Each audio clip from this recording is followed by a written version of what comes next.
what if I told you that just rearranging 5 paragraphs of text could improve your application's accuracy by like 30%? Oh, wow. Yeah, and doing it without changing a single line of back-end code. That's massive. Right. I mean, it's late, you've got your IDE in dark mode, your coffee's completely cold by now, and you're up hacking away at some code, maybe tinkering with a new API. We see you.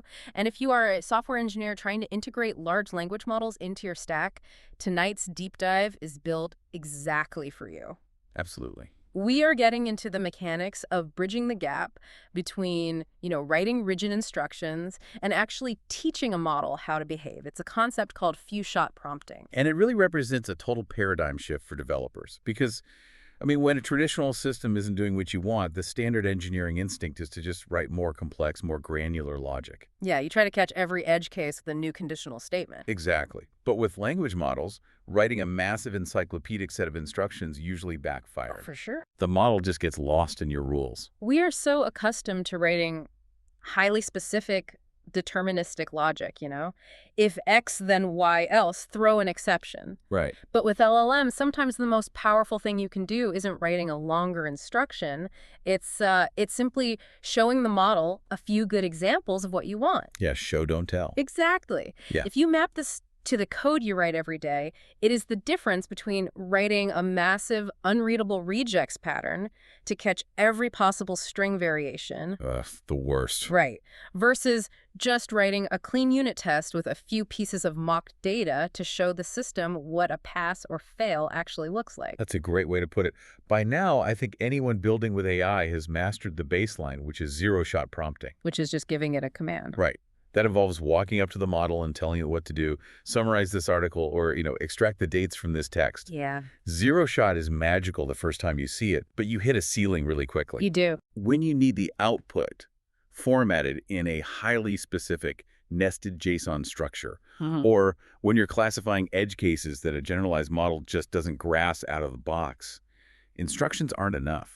You have to provide examples. So we want to teach the model by showing it those examples. But as developers, you need to know what is actually happening under the hood when you pass data into that prompt. Definitely. Because the immediate question most engineers have is whether this constitutes training the model. Right, because training in machine learning usually implies spinning up clusters of GPUs and spending a ridiculous amount of money. Exactly. So the technical term for what is happening here is in-context learning. And we really need to draw a hard line between this and actual training. Okay, let's draw it. You are passing examples within the prompt itself, and the model is inferring patterns directly from that immediate context. Absolutely no weight updates occur during this process. The underlying neural network, the billions of parameters, the internal architecture. Which is all static. Yes. Yeah. It all remains completely unchanged. So, no backpropagation. The model isn't fundamentally altering its internal brain to remember your specific JSON schema for the next user. None at all.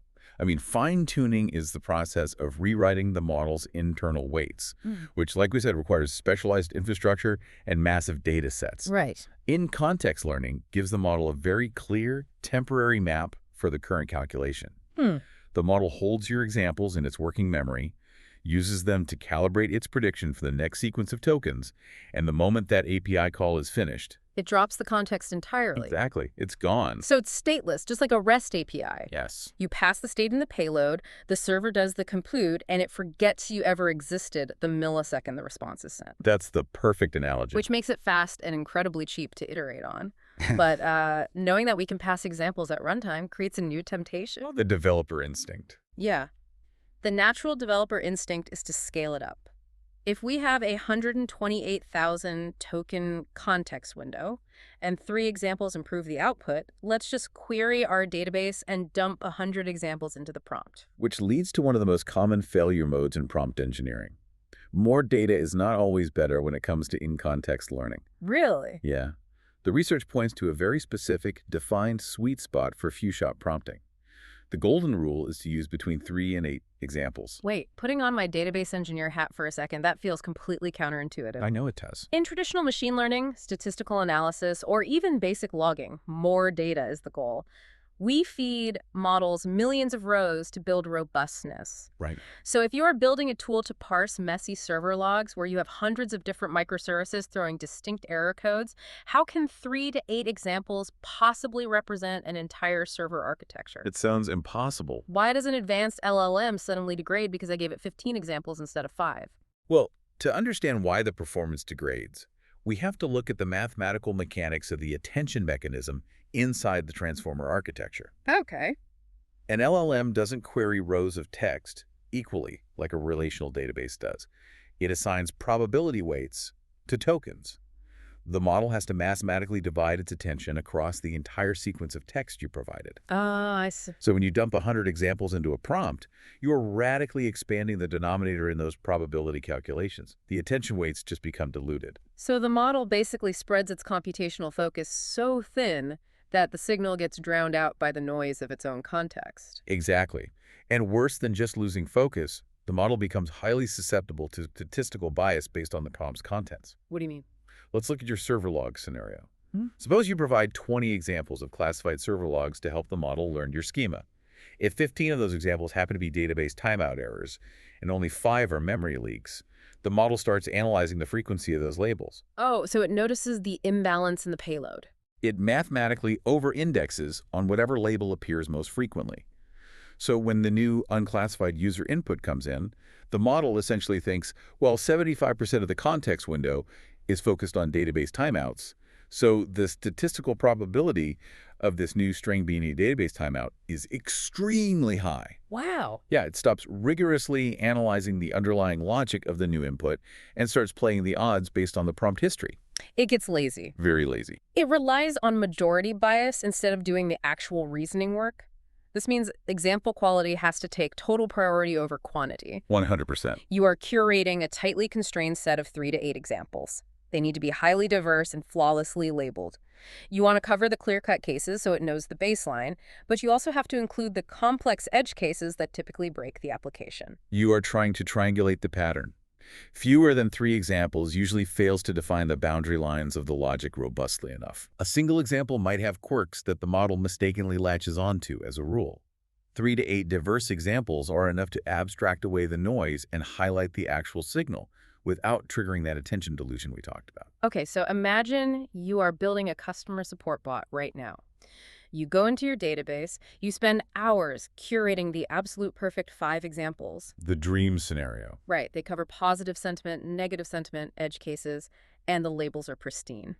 You append those 5 examples to the top of your system prompt and hit send. But wait, if you don't pay attention to the sequential order in which you place those 5 examples, you might be throwing away a massive amount of performance. This is where prompt engineering moves from art into structural science.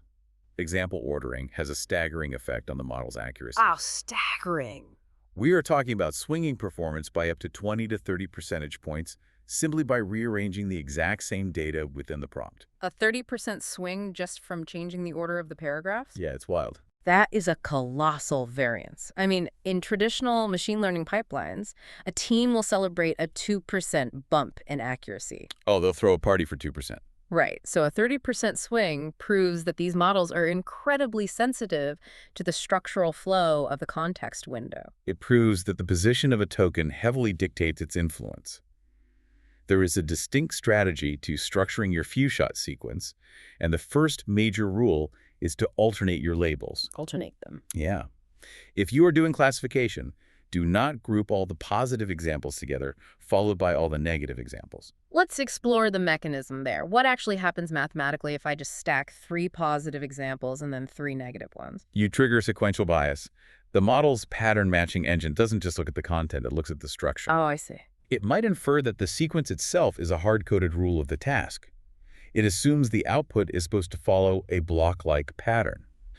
Alternatively, because the negative examples were grouped at the very end of the prompt, the model develops a localized bias towards negative labels for the immediate next generation. Interesting. By alternating them, positive, negative, you break any structural rhythm. You force the model's attention mechanism to focus exclusively on the semantic content of the text rather than the pattern of the sequence. That makes total sense, and that leads directly to the second major rule of ordering, saving the best for last. Yes.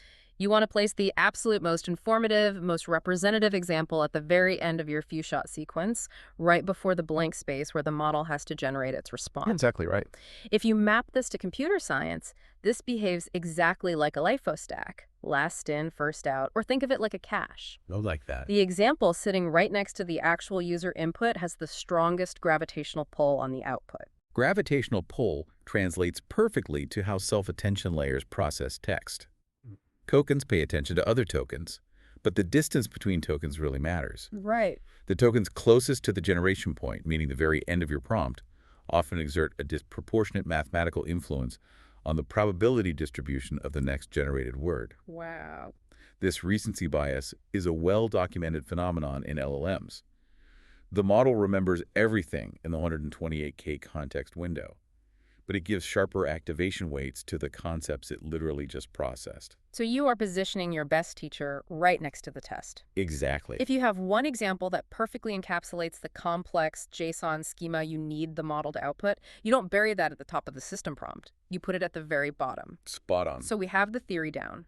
Curate 3 to 8 diverse examples, alternate the labels to prevent sequential bias, and put the gold standard example last to leverage recency bias. Which brings us to the architectural challenge. The hard part. Right. Hard-coding 5 perfectly ordered examples into a prompt template is perfectly fine if you are running a static one-off script. But software engineers build dynamic user-facing applications. Yeah, if you are building that customer support bot we talked about, the user might ask about a complicated refund policy, or they might ask a highly technical question about an API integration. Exactly. 5 hard-coded examples simply cannot cover the entire surface area of every possible user scenario. How do you scale this? You can't just loop through a traditional relational database and inject strings. No, you really can't. And that limitation forces us into the next level architecture in prompt engineering, where traditional software engineering merges with AI orchestration. Okay, let's get into it. The technique is called dynamic retrieval augmented few-shot selection. That is a mouthful. It is, but the concept is brilliant. Instead of using the same static examples for every single API call, your backend dynamically selects the optimal examples at runtime, based specifically on their semantic similarity to the current user's input.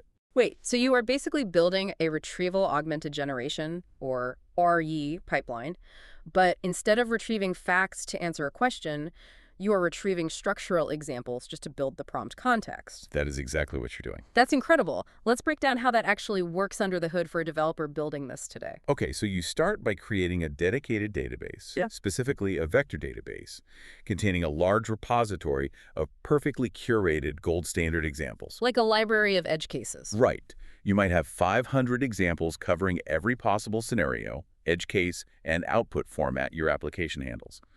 You run all 500 of those examples through an embedding model, which converts the text of each example into a dense vector, basically a mathematical representation of its semantic meaning. So you are plotting every example as a coordinate in high-dimensional space. Exactly. So when a new user input hits your backend, say, a user asking a highly technical question about a database timeout, you don't send that straight to the LLM. No, you intercept it.